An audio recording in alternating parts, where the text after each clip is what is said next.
sapu-sapu itu kan kalau bahasa ilmiahnya itu Hippostomus precostomus. Nah, itu sebenarnya kalau dulu kita taunya kan ikan pembersih ya. Jadi maksudnya pembersih alami. Jadi kalau kita piara zaman dulu nih, piara ikan di akuarium pasti ada ikan sapu-sapu itu biasa tuh. Kan gunanya untuk membersihkan kayak kacanya tuh, lumut-lumut segala macamnya.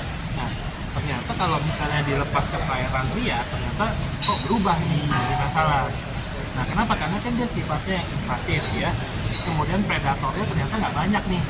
Nah, terus habis itu selain itu dia ini bisa bertahan lama walaupun di tempat yang kotor dan dengan oksigen rendah.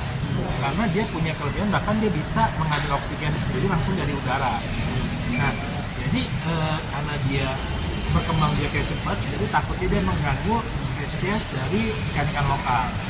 Nah, jadi kan dia makanin semua nih, alga segala macam gitu. Nah, selain itu dia juga ternyata merusak sarang-sarang ikan lokal, karena itu ikan lokal itu telur-telurnya pun nggak dimakanin juga. Nah, bagian itu kan dia punya sifat menggali. Nah, menggali itu dia bikin sarang, itu kadang-kadang di tebing-tebing sungai itu. Jadi bisa sedimentasi menyebabkan erosi takutnya. Nah, yang jadi masalah itu berarti bukan cuma isu ikan nih. Masalahnya tadi ekosistem, keseimbangan ekosistem. Jadi kalau misalnya ekosistem kita nggak seimbang, otomatis akan berdampak. Misalnya, kalau salah satu spesies dominan itu kan akan mengganggu keseimbangan yang lain. Jadi keanekaragaman hayati pun akan menurun. Ikan-ikan lokal juga akan berkurang. Terus kemudian kualitas air pun akan terganggu biasanya. Nah, makanya sekarang tuh rame tuh. Kenapa kok banyak ikan sapu-sapu, terus banyak orang pada nangkepin ikan sapu-sapu. Jadi kalau ditanya dampaknya ke manusia gimana, ke ekosistem gimana? Nah, dampaknya tetap ada. Jadi kalau ke manusia, oke lah dampaknya bisa tadi ekonomi untuk nelayan-nelayan yang menangkap ikan-ikan air tawar lokal ternyata berkurang. Terus kemudian tadi kualitas air kan juga berdampak. Terus kemudian untuk orang-orang yang tinggal di sekitar sungai juga pasti ada dampaknya. Nah, terus habis itu kalau misalnya solusinya bagaimana nih? Solusinya kan banyak ditangkap itu dibunuhin ya. Sebenarnya menurut saya tuh solusinya satu itu yang paling penting pengendalian populasinya. Terus kedua itu pemanfaatan itu bisa dikreatifkan kalau misalnya buat pakan ternak, buat pupuk, atau bisa buat komoditas yang lain nih. Misalnya diolah dengan baik dan benar, kulitnya bisa buat mungkin kerajinan atau apa gitu ya. Terus habis itu edukasi masyarakat jangan sembarang lepas ikan di tempat bebas. Jadi sebenarnya mungkin maksudnya baik lepas ikan ya, tapi kadang-kadang kalau mengganggu ekosistem itu malah jadi berdampaknya banyak gitu. Nah, kemudian itu yang perlu diperhatikan juga tadi memperbaiki restorasi sungai atau lingkungan, jadi otomatis akan lebih baik. Nah, kalau ditanya kalau misalnya ini ramai juga ikan sapu-sapu ada yang mengkonsumsi gitu ya, jadi efeknya apa?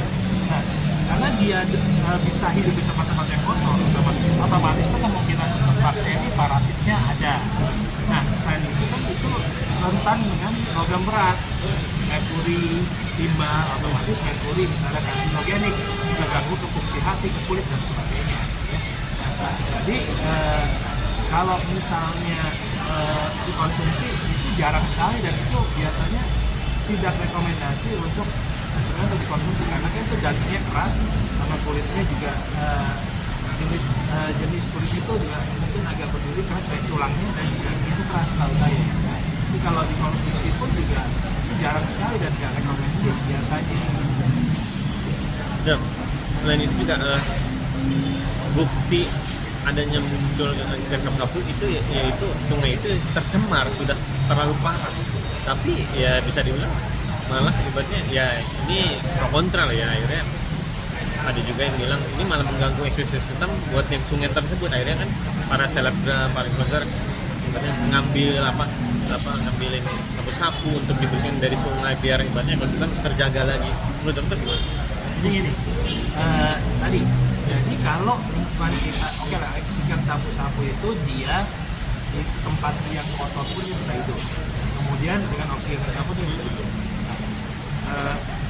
Walaupun dia tadi kalau di kemungkinan ada bakteri, ada parasit, kemudian dia ternyata bisa terkontaminasi dengan logam berat, ya, merkuri atau timbal dan sebagainya. Jadi kalau tempatnya kotor, sebenarnya ikan apapun yang hidup di situ itu kalau dikonsumsi akan jadi kotor, jadi maksudnya akan bermasalah gitu. Jadi yang paling penting tadi perbaikan restorasi atau perbaikan dari produksi. Kemudian kalau misalnya ikan sapu-sapu itu dibilang dia sebagai penanda tempat kotor, sebenarnya bukan penanda tempat kotor. Jadi ini menunjukkan kalau ekosistem lingkungan kita ini sedang tidak baik-baik saja, lagi bermasalah. Tapi kalau ikan sapu-sapu sendiri di tempat yang kotor dia hidup, di tempat yang nggak kotor pun bisa hidup sebenarnya. Jadi bukan menandakan kalau ikan sapu-sapu tidak kotor, bukan itu juga, tapi ini menunjukkan kalau emang ekosistem lingkungan kita ini sedang tidak baik-baik saja dan ada yang harus diperhatikan, tadi kebersihannya, terus lingkungan sekitarnya, nah itu yang harus diperhatikan. Dok, ada. Berarti tadi kalau buat makanan jelas ikan tersebut nggak bisa ini untuk dijadikan makanan itu jarang, itu nggak direkomendasikan. Kedua, kecuali pengolahannya itu agak susah dan ribet dan mesin pengolahannya tidak ya di atau masaknya atau bakarnya setahu saya mungkin harus lama banget atau gimana ya, karena itu tadi ada bakteri, ada parasit, dan bakteri jelas misalnya menyebabkan diare segala, parasit misalnya ada cacing segala ya. Terus kemudian kalau untuk rogam berat misalnya ada timbal dan merkuri atau tadi karsinogenik bisa menyebabkan bahan kanker misalnya hati, fungsi hati, kemudian ke kulit segala macam ya, setengah mata segala dan sebagainya lah. Terus kalau misalnya ditangkap kemudian dikubur, nah inilah mestinya peran dari pemerintah itu kan tadi yang paling penting juga edukasi. Jadi pemerintah mesti hadir untuk mengedukasi masyarakat sebenarnya bagaimana sih caranya yang paling benar kalau misalnya udah ditangkap atau misalnya mau di pengelolaannya gimana, kalau misalnya sudah ditangkap atau misalnya sudah mati segala macam gimana pengolahannya, itu harus SOP-nya mesti benar. Kenapa? Karena takutnya tadi kan banyak yang sembarangan nanti di kubur di tanah gitu kan.